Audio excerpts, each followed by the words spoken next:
10 cultural ideas that are bad for Africans. Number 1, tribalism. The tribal differences that expedited colonialism through divide and conquer are still in effect across Africa today. Nigeria, Kenya, Zimbabwe, DRC, Rwanda, Burundi are examples where tribalism has hampered development and cost millions of lives in the post-colonial era.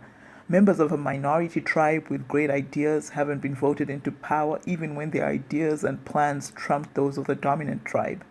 This stifles growth, and nations are not run by the best of the best that can move the nations forward.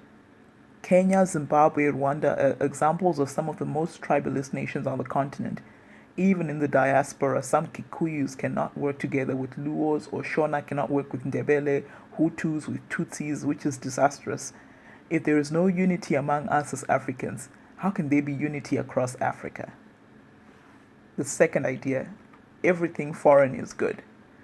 The popularity of television shows like Big Brother Africa underscores the acceptance of foreign garbage programming in Africa just because it is foreign.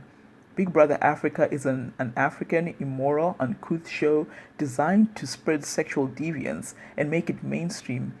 Yet no activists or elders shut down or even speak against this cultural cancer. In general, we as Africans accept this just because it is foreign, especially because it has a Western concept. Number 3, the elders are always right. Culturally, we believe that the elders are always right and they possess a lot of wisdom. While this is true some of the time, we should acknowledge that sometimes young people also have good ideas to offer.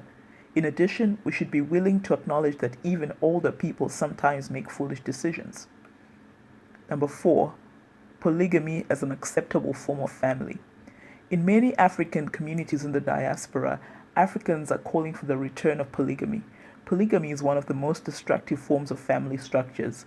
Families are destroyed by polygamy as jealousies and rivalries plague such families, destroying relationships and family unity. In addition, it is more difficult to pass on generational wealth if you have 23 children versus if you only have 5 children born to the same mother, same father, and have family cohesion. Polypreneurship as entrepreneurship. There are many business people who are being heralded as top entrepreneurs and yet cannot replicate their so-called success. The reason is because they have successful businesses as a result of political connections that award them no-bid contracts or tenders. There is no innovation, just patronage, and the result is that the economic development is stagnant or hampered because there is no competition that fosters innovative economic progress. Number 6, term limits are not important in democracy. This idea, as at the end of 2015, Rwanda voted to remove term limits to allow President Kagame to run again because he has done a great job to bring Rwanda forward.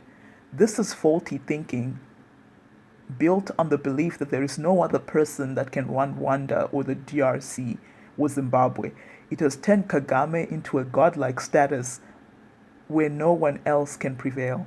This is what stifled post-colonial African regimes in countries like Zimbabwe, Cameroon, Angola, and so forth.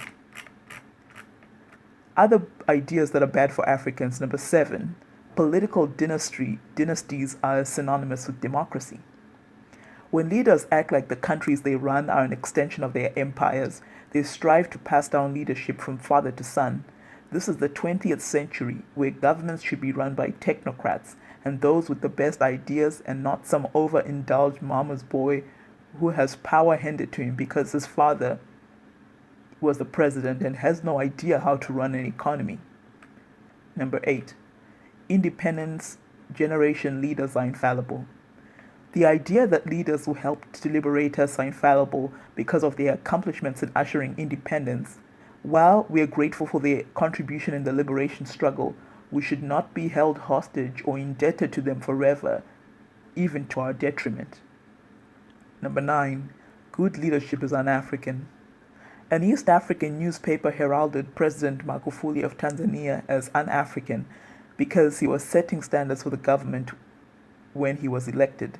Magufuli was doing what any other leader in a functioning democracy would do, but because for so long we have All they have known are abusive and dysfunctional governments that do not serve their communities. They no longer know what a good government actually looks like.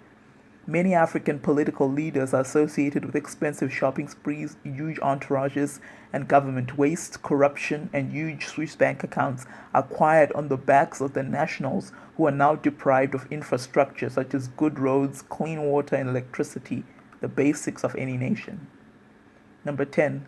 Colonialism is responsible for all society's ills. Although colonialism is responsible for some of the ills that still plague African nations today, it is not responsible for everything. Former French colonies are still being forced to pay the cost of infrastructure that France took credit for building during colonization.